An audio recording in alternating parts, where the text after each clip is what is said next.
ഓം ശാന്തി. 11/2/2026 പ്രഭാതമുരളി മധുബൻ.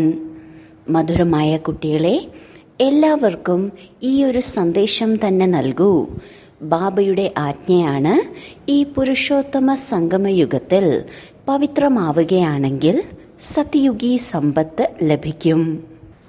ചോദ്യം: ഏത് ചിലവ് കുറഞ്ഞ കച്ചവടമാണ് എല്ലാവർക്കും പറഞ്ഞു കൊടുക്കേണ്ടത്? ഉത്തരം: ഈ അന്തിമ ജന്മത്തിൽ ബാബയുടെ ആജ്ഞ അനുസരിച്ച് നടന്ന് പവിത്രമാവുകയാണെങ്കിൽ 21 ജന്മത്തേക്ക് വിശ്വത്തിന്റെ ചക്രവർത്തി പദവി ലഭിക്കും. ഇത് വളരെ ചിലവ് കുറഞ്ഞ കച്ചവടമാണ്. ഈ ഒരു കച്ചവടം ചെയ്യാൻ നിങ്ങൾ എല്ലാവരെയും പഠിപ്പിക്കൂ. പറയൂ, ഇപ്പോൾ ശിവബാബയെ ഓർമ്മിച്ച് പവിത്രമാകാമെങ്കിൽ പവിത്രമായ ലോകത്തിന്റെ അധികാരിയായി മാറാം. ഓം ശാന്തി. ആത്മീയ കുട്ടികൾക്കറിയാം, ആത്മീയ അച്ഛൻ മനസ്സിലാക്കി തരുന്നു, പ്രദർശനി അഥവാ മേളയിൽ ഷോ കാണിക്കുമ്പോൾ അല്ലെങ്കിൽ ചിത്രങ്ങൾ കാണിച്ച് മനുഷ്യർക്ക് മനസ്സിലാക്കി കൊടുക്കുമ്പോൾ ബാബയിൽ നിന്ന് ഇപ്പോൾ പരിധിയില്ലാത്ത സമ്പത്ത് എടുക്കണം എന്ന് പറഞ്ഞു കൊടുക്കുന്നു. ഏത് സമ്പത്ത്? മനുഷ്യനിൽ നിന്നും ദേവതയായി മാറാനുള്ള സമ്പത്ത്. അതായത് പരിധിയില്ലാത്ത ബാബയിൽ നിന്നും എങ്ങനെയാണ് പകുതി കൽപ്പത്തിലേക്കുള്ള സ്വർഗരാജ്യമാകുന്ന സമ്പത്തെടുക്കേണ്ടതെന്ന് മനസ്സിലാക്കി കൊടുക്കേണ്ടതാണ്. ബാബ കച്ചവടക്കാരൻ തന്നെയാണ്. ബാബയുമായി ഈ കച്ചവടം നടത്തണം.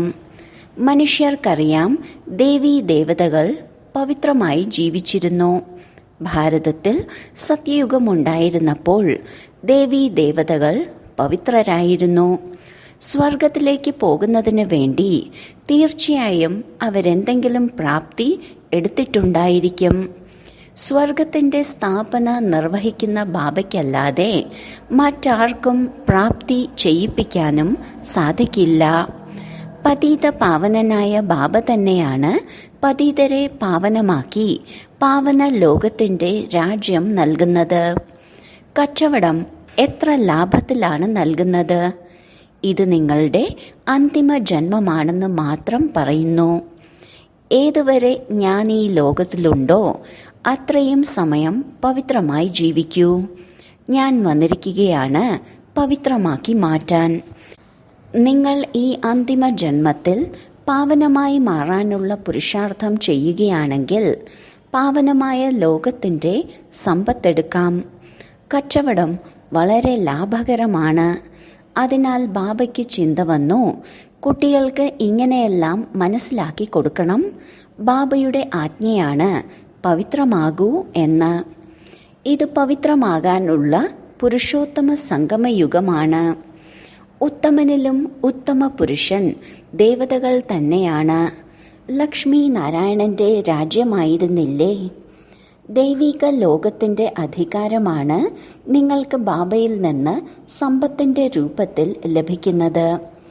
ഈ അന്തിമ ജന്മം ബാബയുടെ മതപ്രകാരം പവിത്രമാവുകയാണെങ്കിൽ യോഗബലത്തിലൂടെ സ്വയത്തെ എങ്ങനെ പാവനമാക്കി മാറ്റണം എന്ന യുക്തിയും പറഞ്ഞു തരുന്നു.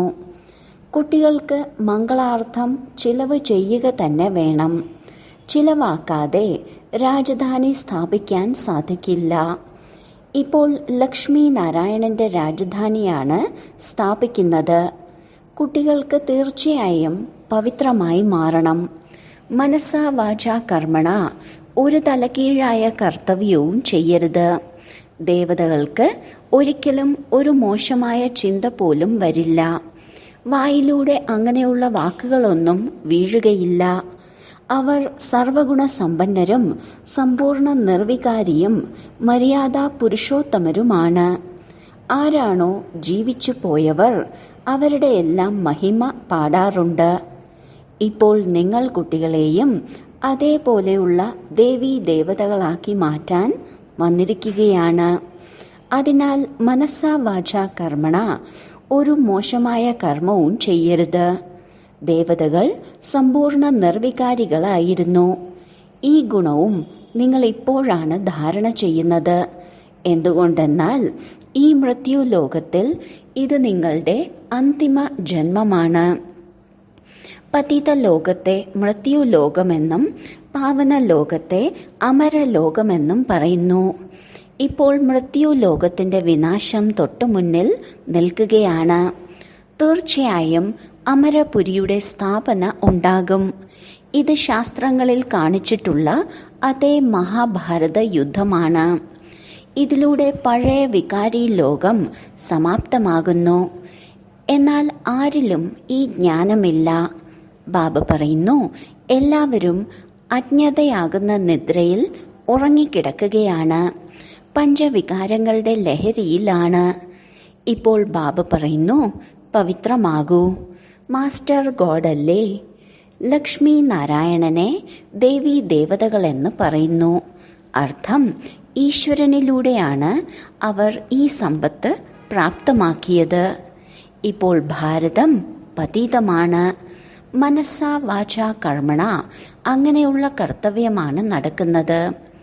ഏത് കാര്യവും ആദ്യം വരുന്നത് ബുദ്ധിയിലാണ്, പിന്നീടാണ് വായിലൂടെ വരിക. കർമ്മത്തിലൂടെ വരുന്നതിലൂടെ വികർമ്മമായി മാറുന്നു. ബാബ പറയുന്നു, സത്യയുഗത്തിൽ ഒരു വികർമ്മവും ഉണ്ടാകുന്നില്ല. ഈ കലിയുഗത്തിൽ വികർമ്മമുണ്ടാകുന്നു. കാരണം രാവണ രാജ്യമാണ്. ഇപ്പോൾ ബാബ പറയുന്നു, ശേഷിച്ച ആയുസ് പവിത്രമായി മാറൂ. പ്രതിജ്ഞ ചെയ്യണം. പവിത്രമായി എന്നോടൊപ്പം ബുദ്ധിയുടെ യോഗവും വയ്ക്കണം. അതിലൂടെ നിങ്ങളുടെ ജന്മജന്മാന്തര പാപങ്ങൾ ഇല്ലാതാകുന്നു. അപ്പോൾ മാത്രമേ നിങ്ങൾ 21 ജന്മത്തേക്ക് സ്വർഗത്തിൻ്റെ അധികാരികളായി മാറുകയുള്ളൂ. ബാബ ഓഫർ നൽകുകയാണ്. ബാബ മനസ്സിലാക്കി തരുന്നു, ഈ ബ്രഹ്മാവിലൂടെയാണ് സമ്പത്ത് നൽകുന്നത്. ഒന്ന് ശിവബാബ ബ്രഹ്മദാതയാണ്. അതുകൊണ്ടാണ് എപ്പോഴും ബാബ് ദാദയെന്ന് പറയുന്നത്. ശിവബാബയും ബ്രഹ്മാവാകുന്ന ദാതയും. ബാബ നല്ല കച്ചവടമാണ് ചെയ്യുന്നത്. മൃത്യുലോകത്തിൻ്റെ വിനാശം തൊട്ടു മുന്നിൽ തന്നെ നിൽക്കുകയാണ്. അമരലോകത്തിൻ്റെ സ്ഥാപനയാണ് നടന്നുകൊണ്ടിരിക്കുന്നത്. ഭാരതവാസികളുടെ മംഗളത്തിനായാണ് പ്രദർശനിയും മേളയും എല്ലാം നടക്കുന്നത്. ബാബ തന്നെ വന്നാണ് ഭാരതത്തിൽ രാമരാജ്യം സ്ഥാപിക്കുന്നത്. രാമരാജ്യത്തിൽ തീർച്ചയായും പവിത്രമായവർ തന്നെ ആയിരിക്കും. ബാബ പറയുന്നു, കുട്ടികളെ, കാമം മഹാശത്രുവാണ്. ഈ 5 വികാരങ്ങളെ തന്നെയാണ് മായ എന്ന് പറയുന്നത്. ഈ വികാരങ്ങളുടെ മേൽ വിജയം പ്രാപ്തമാക്കുന്നതിലൂടെ നിങ്ങൾ വിശ്വത്തെ ജയിച്ചവരായി മാറും. ദേവീ ദേവതകൾ തന്നെയാണ് വിശ്വത്തെ ജയിച്ചവർ. മറ്റാർക്കും വിശ്വത്തെ ജയിച്ചവരായി മാറാൻ സാധിക്കില്ല. പഴയ ലോകം ഇല്ലാതാക്കുന്നതിന് വേണ്ടിയാണ് ഈ ബോംബുകളെല്ലാം ഉണ്ടാക്കുന്നത്. ഓരോ കൽപ്പത്തിലും പുതിയ ലോകം പഴയതും പഴയ ലോകം പുതിയതായും മാറുന്നു. പുതിയ ലോകത്തിൽ ഈശ്വരീയ രാജ്യമാണ്. അതിനെ രാമരാജ്യമെന്ന് പറയുന്നു. ഈശ്വരനെ അറിയാത്തത് കാരണമാണ് രാമരാമ എന്ന് ജപിച്ചുകൊണ്ടിരിക്കുന്നത്. അതിനാൽ നിങ്ങൾ കുട്ടികളുടെ ഉള്ളിൽ ഈ കാര്യങ്ങൾ ധാരണ ഉണ്ടായിരിക്കണം. വാസ്തവത്തിൽ നമ്മൾ 84 ജന്മങ്ങളെടുത്ത് സതോ പ്രധാനത്തിൽ നിന്നും തമോ പ്രധാനമായി മാറി. ഇപ്പോൾ വീണ്ടും തീർച്ചയായും സതോ പ്രധാനമായി മാറണം. ശിവബാബയുടെ നിർദ്ദേശപ്രകാരം നടക്കുകയാണെങ്കിൽ 21 ജന്മത്തേക്ക് പവിത്രമായ ലോകത്തിൽ ഉയർന്ന പദവി പ്രാപ്തമാക്കാൻ സാധിക്കും. ഇനി വേണമെങ്കിൽ പുരുഷാർത്ഥം ചെയ്യാം, ചെയ്യാതിരിക്കാം. വേണമെങ്കിൽ ഓർമ്മയിലിരുന്ന് മറ്റുള്ളവർക്ക് വഴി പറഞ്ഞു കൊടുക്കാം, കൊടുക്കാതിരിക്കാം. പ്രദർശനിയിലൂടെ കുട്ടികൾ ഒരുപാട് പേർക്ക് വഴി പറഞ്ഞു കൊടുക്കുന്നു. തൻ്റെയും മംഗളം ചെയ്യണം. കച്ചവടം വളരെ വളരെ ചിലവ് കുറഞ്ഞതാണ്. കേവലം ഈ അന്തിമ ജന്മം പവിത്രമായിരിക്കുന്നതിലൂടെ, ശിവബാബയെ ഓർമ്മിക്കുന്നതിലൂടെ നിങ്ങൾ തമോ പ്രധാനത്തിൽ നിന്നും സതോ പ്രധാനമായി തീരുന്നു. ജീവിതം തന്നെ പരിവർത്തനപ്പെടുന്നു. ഇങ്ങനെയെല്ലാം ചിന്തിക്കണം. ബാബയുടെ അടുത്ത് വാർത്തകൾ വരാറുണ്ട്. രാഖി അണിയാൻ പോയപ്പോൾ ചിലർ പറഞ്ഞു, ഈ തമോപ്രധാന ലോകത്തിൽ പവിത്രമായി ജീവിക്കുക എന്നുള്ളത് അസംഭവ്യമാണ് എന്ന്. പാവങ്ങളായ അവർക്കറിയാൻ സാധിക്കുന്നില്ല ഇത് സംഗമയുഗമാണെന്ന്. ബാബ തന്നെയാണ് പവിത്രമാക്കി മാറ്റുന്നത്. ഇവരുടെ സഹയോഗി പരംപിത പരമാത്മാവാണ്. ഇതിലൂടെയുള്ള പ്രാപ്തി വളരെ ഉയർന്നതാണെന്ന് അവർക്കറിയില്ലല്ലോ. പവിത്രമാകുന്നതിലൂടെ പവിത്രമായ ലോകത്തിൻ്റെ അധികാരികളായി മാറാം. ബാബ പറയുന്നു, ഈ മായയാകുന്ന 5 വികാരങ്ങൾക്ക് മേൽ വിജയം പ്രാപ്തമാക്കുന്നതിലൂടെ നിങ്ങൾ വിശ്വത്തിൻ്റെ അധികാരികളായി മാറും. അപ്പോൾ എന്തുകൊണ്ട് പവിത്രമായി മാറിക്കൂടാ?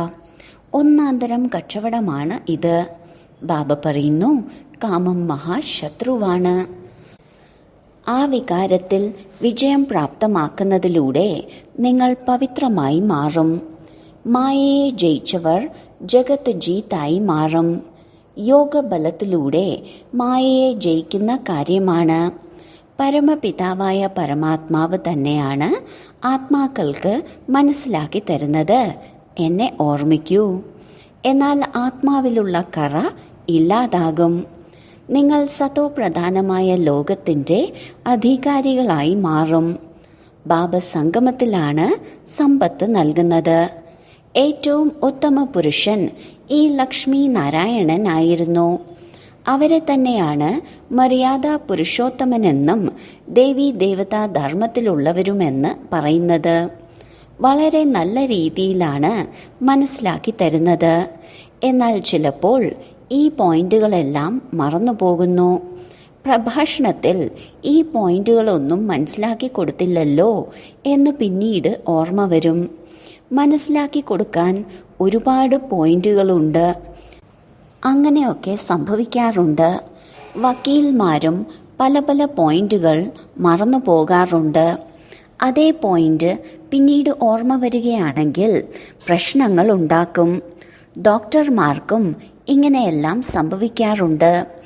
ഈ രോഗത്തിന് ഇന്ന മരുന്ന് ശരിയായിരിക്കും എന്ന് ചിന്തിക്കുന്നു. ഇവിടെയും ഒരുപാട് പോയിന്റുകളുണ്ട്.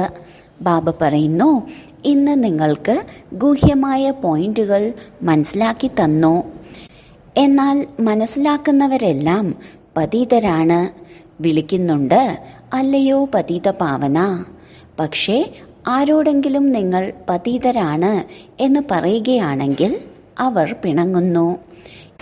ഈശ്വരന്റെ മുന്നിൽ സത്യം പറയുന്നു, അല്ലയോ പതീത പാവന, വരൂ, വന്ന് നമ്മെ പാവനമാക്കി മാറ്റൂ എന്ന്.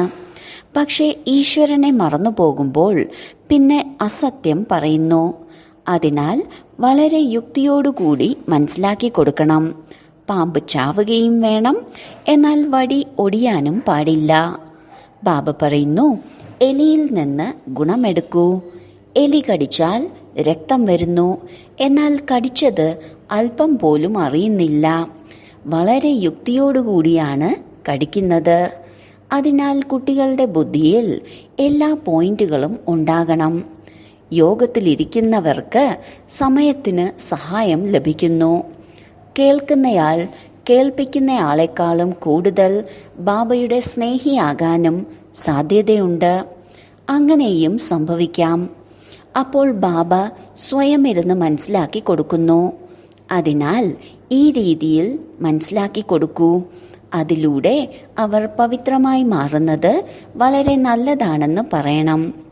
ഈ ഒരു ജന്മം പവിത്രമാകുന്നതിലൂടെ നമ്മൾ 21 ജന്മത്തേക്ക് പവിത്രമായ ലോകത്തിൻ്റെ അധികാരിയായി മാറും. ഭഗവാന്റെ വാക്കുകളാണ്, ഈ അന്തിമ ജന്മം പവിത്രരായി മാറൂ. എന്നാൽ ഞാൻ ഗ്യാരണ്ടി നൽകുകയാണ്, ഡ്രാമയുടെ പദ്ധതി അനുസരിച്ച് നിങ്ങൾക്ക് 21 ജന്മത്തേക്ക് വേണ്ടി സമ്പത്ത് പ്രാപ്തമാക്കാൻ സാധിക്കും. നമ്മൾ ഓരോ കൽപ്പവും സമ്പത്ത് പ്രാപ്തമാക്കിക്കൊണ്ടേയിരിക്കുന്നു. സേവനത്തിനോട് താൽപ്പര്യമുള്ളവർ നമുക്കും ചെന്ന് മനസ്സിലാക്കി കൊടുക്കണമെന്ന് പറയും. സേവനത്തിനായി ഓടുന്നു. ബാബ ജ്ഞാനത്തിൻ്റെ സാഗരനാണ്. ധാരാളം ജ്ഞാനമഴ പെയ്യിക്കുന്നു. പവിത്രമായ ആത്മാക്കൾക്ക് ധാരണയും ഉണ്ടാകുന്നു. തൻ്റെ പേര് പ്രശസ്തമാക്കി കാണിക്കുന്നു.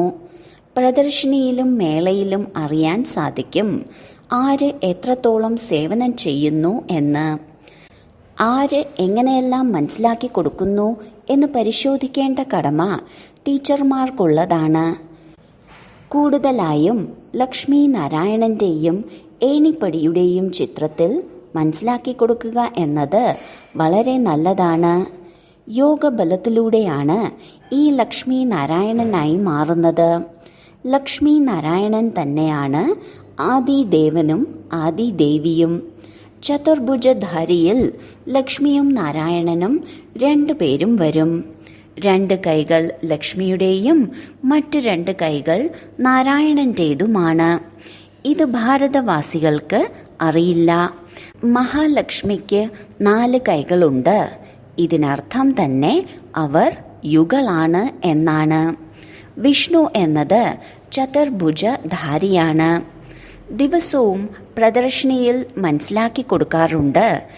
ശാസ്ത്രങ്ങളിൽ രഥത്തെയും കാണിച്ചിട്ടുണ്ട്. രഥത്തിലിരിക്കുന്നത് അർജുനനും കൃഷ്ണൻ രഥത്തെ തെളിച്ചു എന്നെല്ലാം പറയുന്നത് കഥകളാണ്. ഇപ്പോൾ ഇത് ജ്ഞാനത്തിൻ്റെ കാര്യങ്ങളാണ്. ജ്ഞാനാമൃതത്തിൻ്റെ കലശം ലക്ഷ്മിയുടെ ശിരസിൽ വെച്ചതായാണല്ലോ കാണിക്കുന്നത്. വാസ്തവത്തിൽ കലശം ജഗദംബയുടെ ശിരസിലാണ് വെച്ചിരിക്കുന്നത്. അവരാണ് പിന്നീട് ലക്ഷ്മിയായി മാറുന്നത്. ഇതും മനസ്സിലാക്കി കൊടുക്കണം. സത്യയുഗത്തിൽ ഒരു ധർമ്മം, ഒരു മതമുള്ള മനുഷ്യരാണ്. ദേവതകളുടേത് ഒരു മതമാണ്. ദേവതകളെ തന്നെയാണ് ശ്രീ എന്ന് പറയുന്നത്. മറ്റാരെയും പറയുകയില്ല.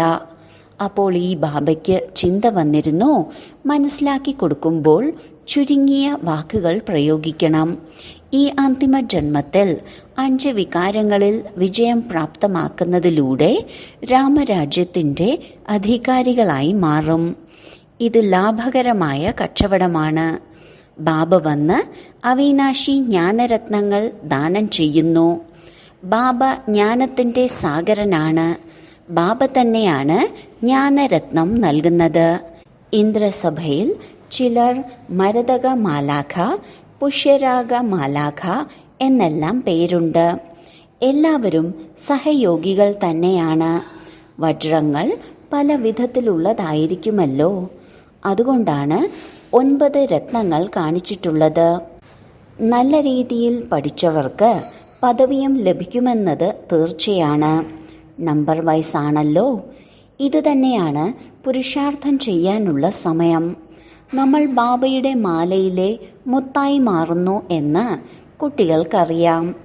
എത്രത്തോളം ശിവബാബയെ ഓർമ്മിക്കുന്നുവോ അത്രത്തോളം നമ്മൾ ഓർമ്മയാകുന്ന ഓട്ടമത്സരത്തിൽ മുന്നിലെത്തുകയാണ്. പാപവും പെട്ടെന്ന് വിനാശമാകും. ഇത് വളരെ നീണ്ട പഠിപ്പൊന്നുമല്ല. കേവലം പവിത്രമായി മാറണം. ദൈവിക ഗുണങ്ങളും ധാരണ ചെയ്യണം. വായിലൂടെ ഒരിക്കലും കല്ലുകൾ വരരുത്. വായിലൂടെ കല്ലുകൾ എറിയുന്നവർ കല്ല് ബുദ്ധികളായി മാറുന്നു. ജ്ഞാനരത്നങ്ങൾ വരുന്നവർ മാത്രമേ ഉയർന്ന പദവി പ്രാപ്തമാക്കുകയുള്ളൂ. ഇത് വളരെ സഹജമാണ്. ജിജ്ഞാസുക്കൾക്കും മനസ്സിലാക്കി കൊടുക്കണം. പതിത പാവനനും സർവരുടെയും മുക്തി ജീവൻ മുക്തി ദാതാവുമായ പരമപിത പരമാത്മാവായ ശിവൻ പറയുന്നു, അല്ലയോ ഭാരതവാസികളായ ആത്മീയ കുട്ടികളെ, ഈ രാവണ രാജ്യമാകുന്ന മൃത്യു ലോകത്തിൻ്റെ കലിയുഗത്തിലെ ഈ അന്തിമ ജന്മത്തിലും പവിത്രമായി ജീവിക്കുന്നതിലൂടെയും പരമപിതാവായ പരമാത്മാവുമായി ബുദ്ധിയോഗ ബലത്തിൻ്റെ യാത്രയിലൂടെയും തമോപ്രധാന ആത്മാക്കൾ സതോപ്രധാനമായി സതോപ്രധാന സത്യുഗി വിശ്വത്തിൽ പവിത്രത, സുഖം, ശാന്തി, സമ്പത്തുകളാൽ സമ്പന്ന മര്യാദാ പുരുഷോത്തമരും ദൈവിക പദവിയും വീണ്ടും പ്രാപ്തമാക്കാൻ സാധിക്കും. 5000 വർഷം മുൻപത്തേതുപോലെ. എന്നാൽ ഭാവിയിലുണ്ടാകാൻ പോകുന്ന മഹാവിനാശത്തിൻ്റെ മുൻപ് തന്നെ ബാബ നമുക്ക് സമ്പത്ത് നൽകുന്നു, പഠിപ്പിക്കുന്നു. എത്രത്തോളം പഠിക്കുന്നുവോ അത്രത്തോളം പദവിയും പ്രാപ്തമാക്കും. കൂടെ കൊണ്ടുപോവുക തന്നെ ചെയ്യുമല്ലോ. പിന്നെ നമുക്ക് ഈ പഴയ ശരീരത്തിൻ്റെയും ഈ പഴയ ലോകത്തിൻ്റെയും ചിന്ത ഉണ്ടാകേണ്ട ആവശ്യമെന്താണ്? നിങ്ങൾക്ക് പഴയ ലോകം ഉപേക്ഷിക്കാനുള്ള സമയമാണിത്. ഇങ്ങനെയുള്ള കാര്യങ്ങൾ ബുദ്ധിയിൽ മനനം ചെയ്തുകൊണ്ടേ ഇരിക്കുകയാണെങ്കിൽ വളരെ നല്ലതാണ്. ഇനി മുന്നോട്ടു പോകുന്തോറും പുരുഷാർത്ഥം ചെയ്ത് സമയം സമീപത്തെത്തുമ്പോൾ പിന്നീട് അലസതയും ഉണ്ടാവില്ല. ഈ ലോകവും കുറച്ചു സമയത്തേക്ക് മാത്രമാണ് ഉള്ളത് എന്ന് കാണുമ്പോൾ ബുദ്ധിയോഗം ബാബയിലേക്ക് വയ്ക്കും. സേവനം ചെയ്യുന്നതിലൂടെ സഹായവും ലഭിക്കും. ആർക്ക് എത്രത്തോളം സുഖത്തിൻ്റെ വഴി പറഞ്ഞു കൊടുക്കുന്നുവോ അത്രത്തോളം സന്തോഷവും ലഭിക്കും. പുരുഷാർത്ഥവും നടക്കും. ഭാഗ്യം കാണപ്പെടാൻ സാധിക്കും. നിങ്ങൾക്കറിയാം, കോടിപതികളും കോടാനുകോടിപതികളുമെല്ലാം ഇല്ലാതാകും. ശരി, വളരെ കാലത്തെ വേർപാടിന് ശേഷം തിരികെ കിട്ടിയ മധുരമധുരമായ സന്താനങ്ങൾക്ക് മാതാവും പിതാവുമായ ബാബ്ദാദയുടെ സ്നേഹസ്മരണകളും പുലർക്കാല വന്ദനവും. ആത്മീയ പിതാവിൻ്റെ ആത്മീയ കുട്ടികൾക്ക് നമസ്കാരം. ധാരണയ്ക്കുള്ള മുഖ്യസാരം: 1. ഉയർന്ന പദവി പ്രാപ്തമാക്കുന്നതിന് വേണ്ടി വായിലൂടെ സദാ ജ്ഞാനരത്നങ്ങൾ വീഴണം. കല്ലുകളായിരിക്കരുത്. മനസാ വാചാ കർമ്മണ മര്യാദ പുരുഷോത്തമരാക്കി മാറ്റുന്ന കർമ്മങ്ങൾ ചെയ്യണം. 2. ഈ അന്തിമ ജന്മത്തിൽ പവിത്രമാകുന്നതിനുള്ള പ്രതിജ്ഞ ചെയ്യണം. എല്ലാവർക്കും പവിത്രമായി മാറാനുള്ള യുക്തി പറഞ്ഞു കൊടുക്കണം. വരദാനം: എവർ റെഡിയായി ഓരോ പരിതസ്ഥിതിയാകുന്ന പരീക്ഷയിലും ഫുൾ പാസ്സാകുന്ന എവർ ഹാപ്പിയായി ഭവിക്കട്ടെ. ആരാണോ എവർ റെഡി, അവരുടെ പ്രാക്ടിക്കൽ സ്വരൂപം എവർ ഹാപ്പിയുടേത് ആയിരിക്കും. ഏത് പരിതസ്ഥിതിയാകുന്ന പരീക്ഷ, അല്ലെങ്കിൽ പ്രകൃതി ദുരന്തത്തിലൂടെ വന്ന പരീക്ഷ, അതുമല്ലെങ്കിൽ ഏതെങ്കിലും ശാരീരിക കർമ്മഭോഗത്തിൻ്റെ രൂപത്തിൽ വന്ന പരീക്ഷ, ഈ എല്ലാ പ്രകാരത്തിലുമുള്ള പരീക്ഷകളിലും ഫുൾ പാസ് ആകുന്നവരെ തന്നെയാണ് എവർ റെഡി എന്ന് പറയുന്നത്. സമയം ആർക്കു വേണ്ടിയും കാത്തിരിക്കാത്തതുപോലെ ഇങ്ങനെ ഒരിക്കലും ഒരു തടസ്സവും നിൽക്കുകയില്ല. മായയുടെ സൂക്ഷ്മവും സ്ഥൂലവുമായ വിഘ്നം ഒരു സെക്കൻഡിൽ സമാപ്തമാകട്ടെ. അപ്പോൾ എവർ ഹാപ്പി ആയിരിക്കാം. സ്ലോഗൻ: സമയത്ത് സർവശക്തികളെയും കാര്യത്തിൽ ഉപയോഗിക്കുക. അർത്ഥം: മാസ്റ്റർ സർവശക്തിവാൻ ആകുക. അവ്യക്ത സൂചന: ഏകതയുടെയും വിശ്വാസത്തിൻ്റെയും വിശേഷതയിലൂടെ സഫലതാ സമ്പന്നമായി ഭവിക്കട്ടെ. ഏകതയ്ക്ക് 2 ആധാരമുണ്ട്. 1 വിശ്വാസം, 2 സ്നേഹം. ഒരിക്കലും പരസ്പരം വിശ്വാസം കുറയരുത്. ഒരാൾ പറഞ്ഞു, അടുത്തയാൾ അനുസരിച്ചു. ഇതാണ് ഏകതയുടെ ചരടിൽ കോർക്കപ്പെടാനുള്ള വിധി. ഹൃദയത്തിൻ്റെ പരസ്പര സ്നേഹം സമീപത്തേക്ക് കൊണ്ടുവരുന്നു. ബാബയോട് എല്ലാവർക്കും സ്നേഹമുള്ള പോലെ പരിവാരത്തോടും ഹൃദയത്തിൻ്റെ സത്യമായ സ്നേഹം ഉണ്ടാകണം. ഇതിനായി സ്വമാനത്തിൽ കഴിഞ്ഞ് എല്ലാവർക്കും ബഹുമാനം കൊടുക്കൂ. ഓം ശാന്തി.